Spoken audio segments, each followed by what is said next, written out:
My boyfriend said, "You're intimidated by my success. That's why you're holding me back." I said, "You're right." 4 days later, I ran into a burning apartment building, carried 3 people out alive, and ended up on national news. That was when his coworkers started asking if he was dating that hero. My name is Marissa Hale. I'm 32 years old, and I've been a firefighter for 9 years. I'm currently an engineer at my station, which means I drive the rig and operate the pump. Before that, I spent 6 years on the ladder. It is not glamorous work. It is not clean work. It does not make you rich. I work 24-hour shifts, come home smelling like smoke, metal, sweat, and whatever burned badly enough to follow me into my clothes. I have scars on both forearms that I do not explain at parties because people either get uncomfortable or fascinated in a way that makes me feel like a museum exhibit. But it is honest work, and I was proud of it. Evan worked in marketing at a tech company. Senior account manager, polished shoes, expensive watch, perfect smile, the kind of man who could turn a product launch into a personality trait. When we first started dating, he loved what I did. He came to station barbecues, took pictures beside the engine, and posted me in my turnout gear with captions like, "My hero," followed by a fire emoji. At parties, he would wrap an arm around my waist and say, "She's a firefighter," like he had won something rare. For the first year, I thought he was proud of me. Then he got promoted. Bigger salary, bigger title, bigger office, bigger ego. At first, the comments came softly. You could go back to school.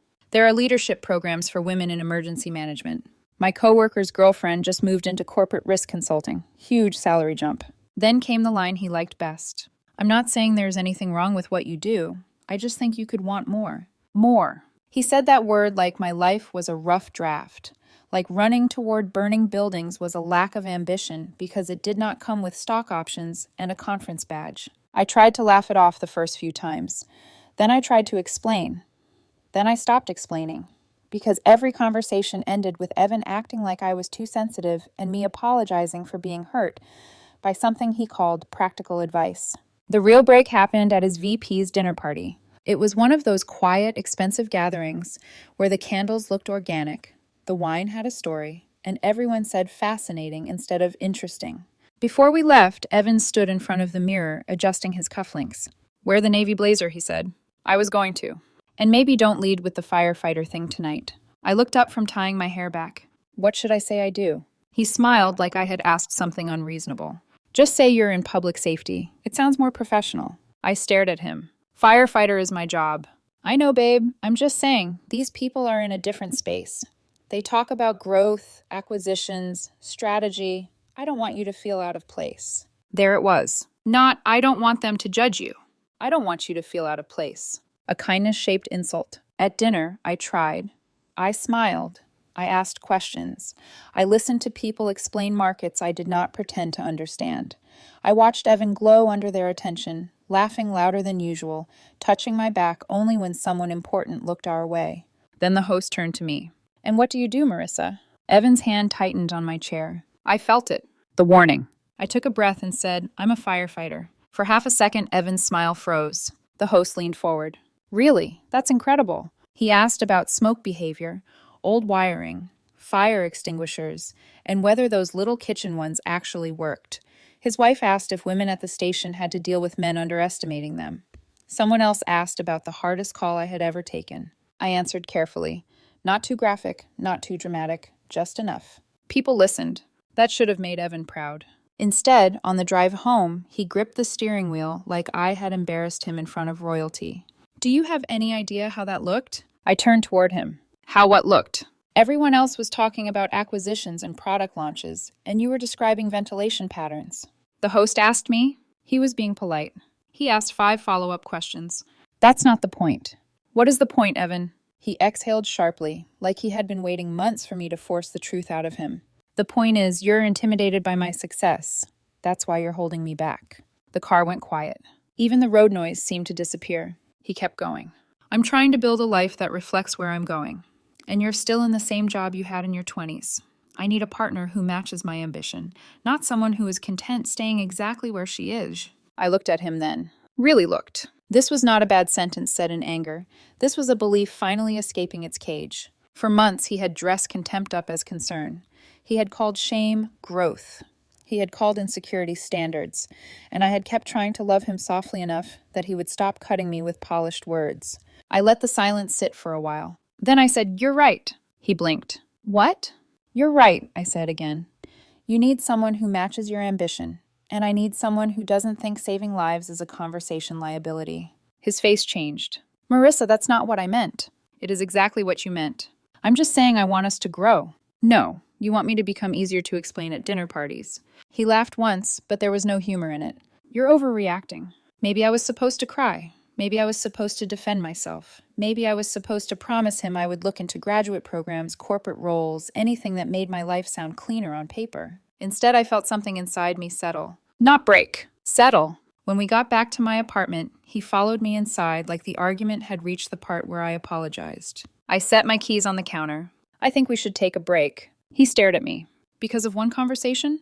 "No, because this wasn't one conversation. It was 6 months of you trying to make me smaller and calling it encouragement."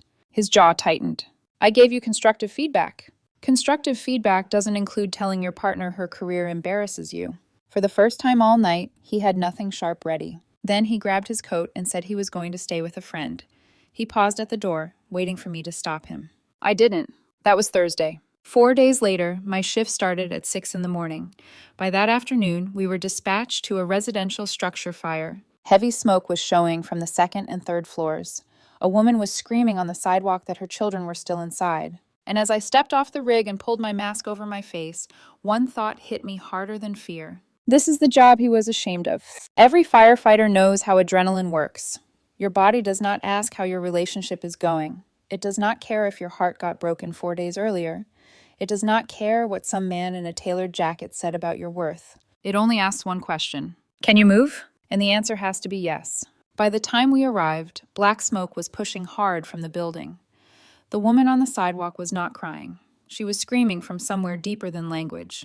"My babies!" Police were holding her back as she tried to run toward the entrance. My captain and I looked at each other once. That was enough. Masks on, air packs checked, entry. People think fire looks dramatic, orange flames, heroic slow motion, perfect visibility. That is television. Real fire is heat that feels alive. Darkness so thick your flashlight barely matters. Noise everywhere. Alarms, radio chatter, wood cracking, glass failing. Your own breathing loud enough to sound like panic. We moved up the stairs. The second floor was already unstable when I heard something small, crying. My captain pointed left. Bedroom. We forced entry and found 2 children hiding under a bed. A little girl, maybe 6, and a boy younger than that.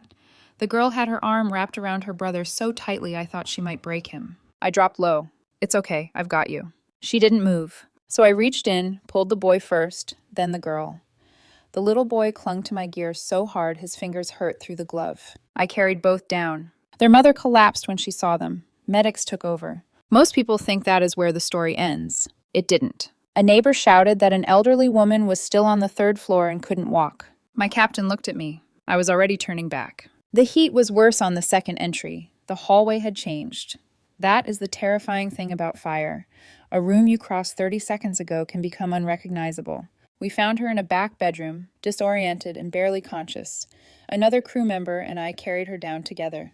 By the time we exited, the 2nd floor flashed. Violently. Fast. Later, someone told me if we had been 2 minutes slower, those entries would have ended differently. I believe them. No one died. The children survived. The elderly woman was hospitalized for smoke inhalation, but recovered. That should have been enough. For me, it was. But life had other plans. A local news crew had been nearby covering a traffic accident. They diverted and caught footage of me coming out with the children in my arms, helmet crooked, face black with soot, looking less like a hero and more like someone who desperately needed a shower and electrolytes. By that evening, local stations were running the footage. By the next morning, a regional affiliate picked it up, then national. I woke up to my phone vibrating itself off the nightstand. Texts, calls, notifications, old academy friends, my brother, a cousin I hadn't spoken to in 2 years, even one of my old instructors. Saw you on the news. Proud of you. My lieutenant sent a link with, "Don't let this go to your head." That was firehouse affection. I smiled. Then I saw his name, Evan. My first thought was not longing, not hope. Just disbelief, because he had not contacted me once after the breakup. Not Friday, not Saturday, not Sunday, not Monday morning. Nothing. Until national news happened. His message read, "Oh my God, are you okay? I just saw this." I stared at it for a while, then replied, "I'm fine." 3 dots appeared immediately. That was insane. I can't believe that was you. That line made me laugh because it sounded like I had transformed into someone new. Like the woman he had looked down on last Thursday was not the exact same woman who had run into that building.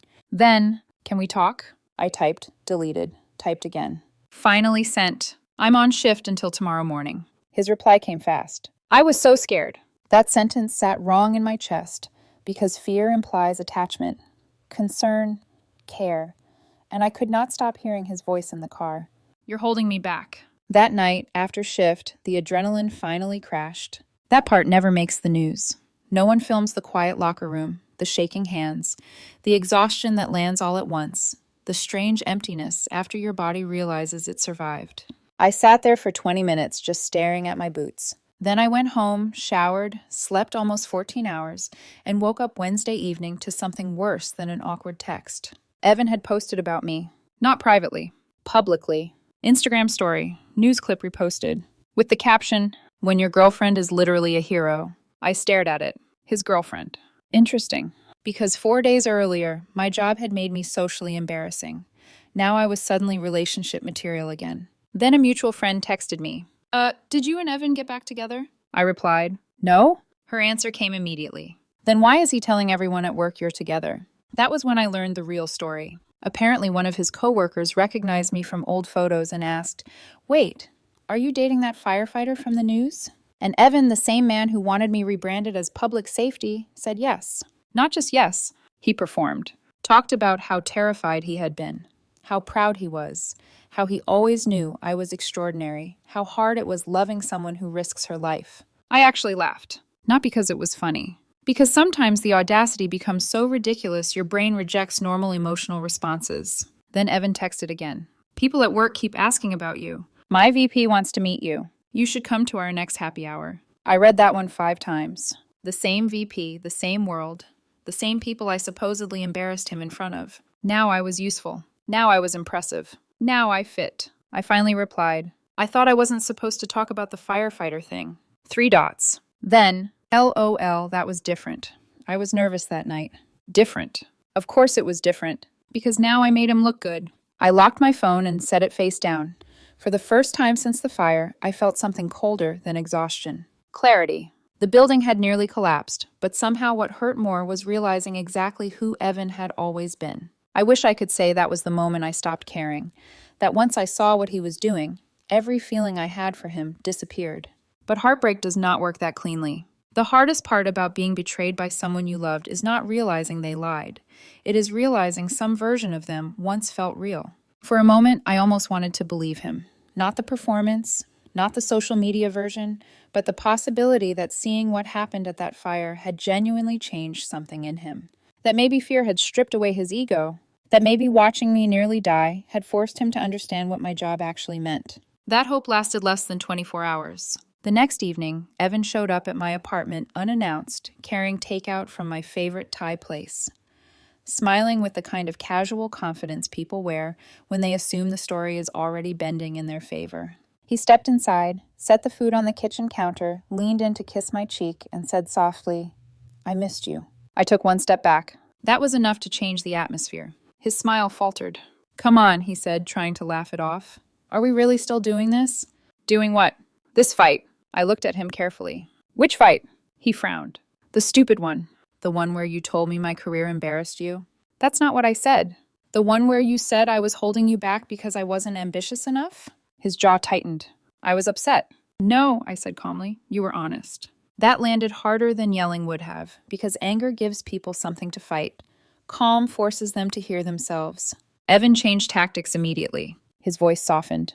"Marissa, seeing what happened at that fire changed everything for me." There it was, the redemption pitch. He stepped closer. "When I saw the footage, when I realized you could have died," he shook his head. I felt sick. I said nothing, so he kept going. I was scared in a way I've never felt before. I realized I was wrong. About what? That became the question quietly growing in my head. Wrong because he had hurt me? or wrong because other people now admired what he used to mock. He touched the counter lightly, avoiding my eyes. I think I got caught up in work, pressure, comparison, the whole environment. That environment existed last week too. I know. And somehow last week I was embarrassing. That's not fair. No? I asked. Then explain it to me fairly. He exhaled. People say stupid things. For 6 months? His face changed. Small shift. Annoyance. The first crack. I'm trying to apologize. No, I said, you're trying to smooth this over. That's not true. Then tell me exactly what changed. Silence. That told me more than anything else.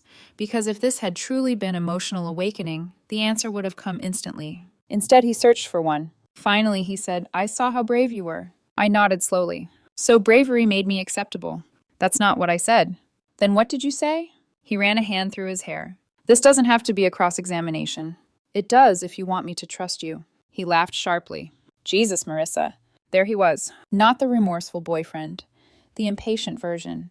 The one who hated being cornered by facts.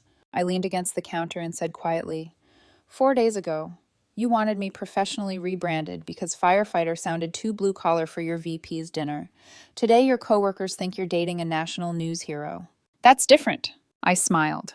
Not warmly. That was the moment everything clicked. Not emotionally, structurally. I finally understood the architecture of his affection. When my life lowered his social value, he distanced himself. When my life raised his social value, he returned. The relationship had never actually been about love. It had been about optics. He noticed the expression on my face. What? I shook my head.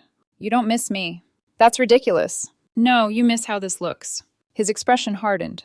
That's unfair. Then why did you tell your office we were still together? He froze. Finally, a direct hit. It just came up, he said. So you lied. I simplified. I actually laughed. You simplified. Marissa. No, go ahead. I'd love to hear the executive summary. Now he was frustrated. Good. Because I had spent months being the only uncomfortable person in this relationship. He took a breath. Fine. People asked. I said yes. I didn't think it mattered. It mattered enough for you to post me. That was supportive. That was opportunistic. His voice rose. Why are you determined to make me the villain? That sentence almost impressed me. Such a clean pivot. Not accountability, victimhood. I looked at him for a long moment, then said the sentence that ended any possibility of reconciliation. You're not here because you realize my job matters. You're here because now other people think it matters.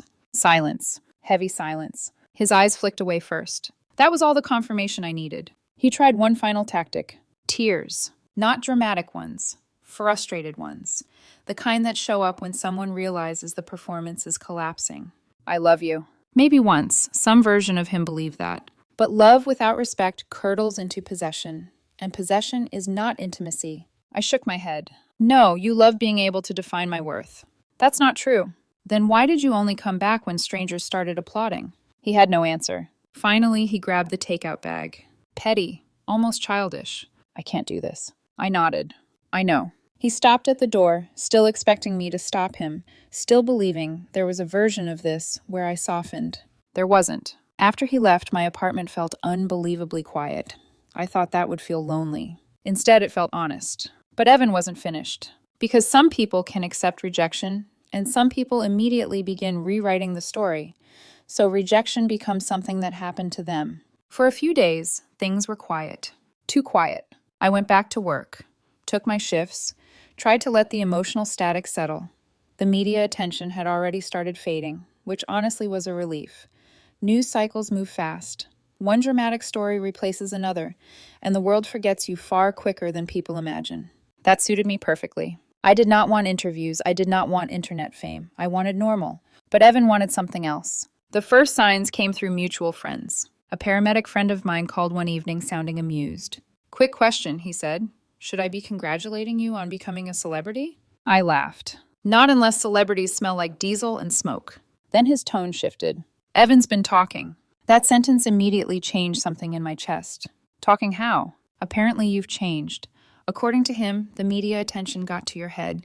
He says you've become cold and dismissive and that he's heartbroken because he's been trying to support you. I closed my eyes. Because there it was. Not accountability. Revision. The truth had become inconvenient, so he was replacing it with a version where he was the patient, loving boyfriend abandoned by a woman corrupted by attention. My friend snorted. For what it's worth, my wife said anyone who has seen you eat gas station beef jerky in pajama pants knows fame is not your aesthetic. That made me laugh harder than it should have. But underneath the humor was something colder, because once someone starts rewriting reality, you never know how far they are willing to go. Then came family. Not mine. His. His mother called my mother. Indirect emotional warfare. Classic. Apparently, Evan's mother explained that her son was devastated, confused, and trying everything to repair the relationship while I had become cruel and unforgiving. My mother, a retired school nurse with exactly zero patience for manipulative nonsense, listened quietly, then asked one simple question. Is this the same son who told my daughter her career was socially embarrassing? Long silence. Then, according to my mother, well, that was taken out of context. My mother replied, no, I think it was taken exactly in context. End of conversation. That should have been enough humiliation for any reasonable person. It was not enough for Evan, because the next escalation crossed into something uglier. The mother of the children I rescued had done a short local interview thanking the fire department. It was emotional, genuine, difficult to watch without feeling something in your throat. She talked about hearing her children's voices again, about gratitude, about second chances. Someone sent me the clip. I watched it once, then moved on. Evan saw something else in it. Opportunity. He reposted the interview publicly with the caption, "This is the woman I love. I'll always be her biggest supporter." I stared at that post for a long time. Not because it hurt, because it clarified everything. He was using a mother's trauma and her children's survival as branding material for a relationship that no longer existed.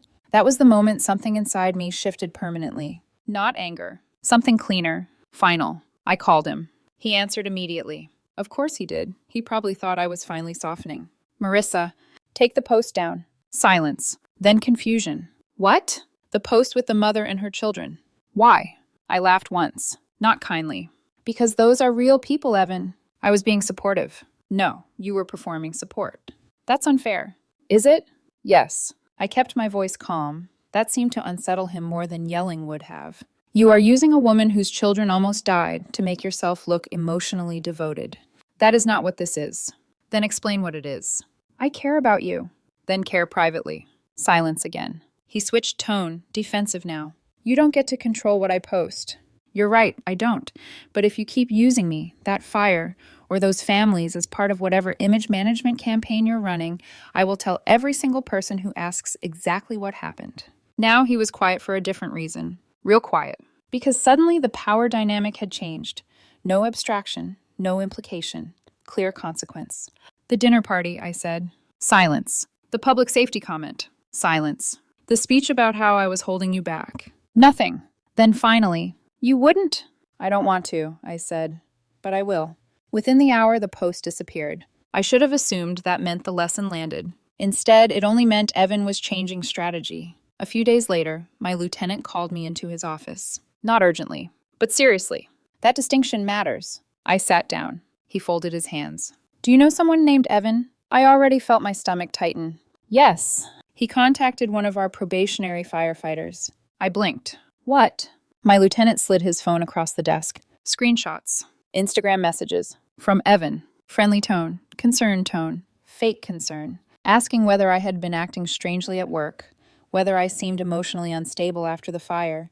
Whether people were worried about my mental state. I read every message once. Then again. A strange numbness settled over me because this was no longer romantic dysfunction. This was surveillance disguised as care. The probie, thankfully, had done exactly the right thing and reported it immediately. My lieutenant leaned back. This ends now. I nodded slowly. Yes. And for the first time since the breakup, I understood something fully. Evan had never really been trying to win me back. He had been trying to regain access to my emotions, my identity, my story, my professional world. And when emotional manipulation failed, he started looking for another door. I left my lieutenant's office holding my phone so tightly my hand hurt. Not because I was scared, because I was angry in a very specific way. The kind of anger that comes when someone crosses a line so quietly they almost expect you to doubt whether it was really crossed at all. If Evan had screamed outside my apartment, that would have been obvious. If he had shown up at the station demanding to see me, everyone would have immediately understood what kind of situation this was. But this was cleaner, more polished. Concern-shaped manipulation. The kind that lets someone say, I was only worried about you, while violating boundaries just as aggressively. That made it uglier. I texted him immediately. You contacted someone at my station. That is completely inappropriate. Do not contact anyone I work with again. If this happens another time, I will take formal legal action. This is the last time I am discussing this with you. He replied faster than I expected. I was worried about you. Then, you nearly died. Then, you've been cold ever since the fire. I stared at the messages because this is how manipulation often survives, by attaching itself to facts. Yes, I had nearly died. Yes, I had become emotionally distant, but not for the reasons he wanted to suggest. The fire had not changed me. The clarity afterward had. I typed one sentence. Do not contact me again.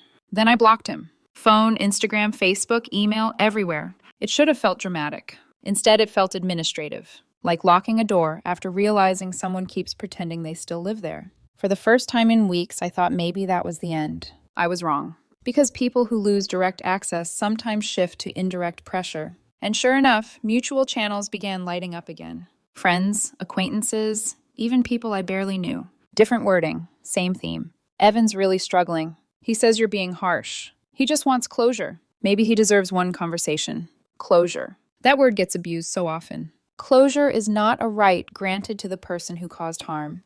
Sometimes closure is simply the consequence of hearing no. I stopped engaging, but the pressure revealed something useful. Evan was still actively managing perception, still telling a version of events where he was the misunderstood one, still painting himself as the caring boyfriend shut out by an emotionally hardened firefighter. Then a mutual friend called me, sounding deeply uncomfortable.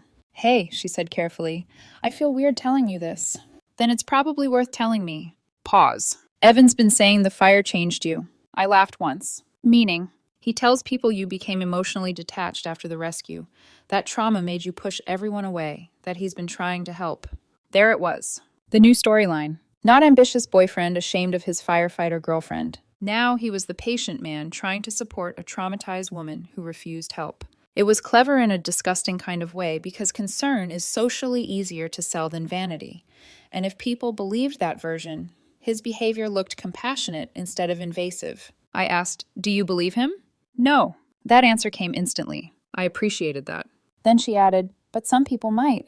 That part mattered. Not because I needed everyone to like me, but because false narratives become dangerous when repeated enough. I considered responding publicly, correcting the story, sending receipts, screenshots, every humiliating message, every contradiction. But I didn't. Because once you enter narrative warfare with someone like that, you become trapped in their preferred arena. Endless explanation, endless defense, endless emotional labor. I refused. Time passed. A couple of weeks, then something quietly shifted. Not in my life, in his. Apparently, the story he was telling at work began developing cracks, because lies age badly when too many people witness different versions. One coworker noticed all the old relationship photos were gone, archived, deleted. No recent evidence that we had actually been together when he claimed we were. Timeline inconsistencies started surfacing. Wait, didn't Evan say he was basically single at the holiday mixer? I thought they had broken up. Didn't he say something weird about her job before the fire? Nothing explosive. Just the slow erosion of credibility. And social reputations rarely collapse from one dramatic revelation. They collapse from enough small inconsistencies accumulating at once. Apparently, even his VP made a passive comment during a team meeting about authenticity and personal branding. No one said it was directed at Evan. No one needed to. I did not celebrate hearing any of that. Not because I pitied him, but because by then I was tired. Genuinely tired. Not just from the breakup. From the emotional mess of being repeatedly turned into a storyline by someone who once claimed to love me. Then came the final contact attempt. 3 weeks after I blocked him. An email. He had somehow found my personal address. 6 long paragraphs. I almost deleted it unread. Instead, I skimmed. That was enough. According to Evan, the fire and the attention afterward had turned me into someone colder, harder, unreachable. He mourned the woman I used to be. He hoped I would find my way back to myself. I sat there reading that and actually smiled. Not because it was funny, because the irony was almost elegant. When I was invisible, I was not enough. When I became visible, I was too much. He had created a framework where I could only be acceptable if I remained precisely the version of myself most useful to him. That was when I understood something important. This had never really been about my career. Not fully. My job was just the symbol. The deeper issue was control. As long as I occupied a position he felt comfortable evaluating, he felt secure. The moment I existed outside his hierarchy, admiration became resentment. I marked the email as spam, closed the laptop, and finally felt something close to peace. Not because he had changed, because I had stopped expecting him to. The strange thing about emotional exhaustion is that it does not always arrive dramatically. Sometimes it arrives quietly, like realizing one day that you have stopped checking whether someone texted, stopped rehearsing conversations in your head, stopped imagining alternate endings where they suddenly become the person you needed them to be. That was where I finally found myself. Not healed, but clear. There is a difference. Healing is emotional. Clarity is structural. Clarity is when the confusion leaves before the pain does. Life at the station returned to its usual rhythm. 24-hour shifts, equipment checks, cold coffee, bad jokes, long stretches of boredom interrupted by moments where everything happens at once. Exactly the kind of life Evan once dismissed as lacking ambition. And the truth is, for a while, what he said stayed with me more than I wanted to admit. Not the obvious insults. Those were easy to reject intellectually. It was the quieter implication underneath them that lingered. The suggestion that what I did somehow counted less because it did not impress the right kind of people. That there was something fundamentally smaller about a life measured in emergency calls instead of promotions.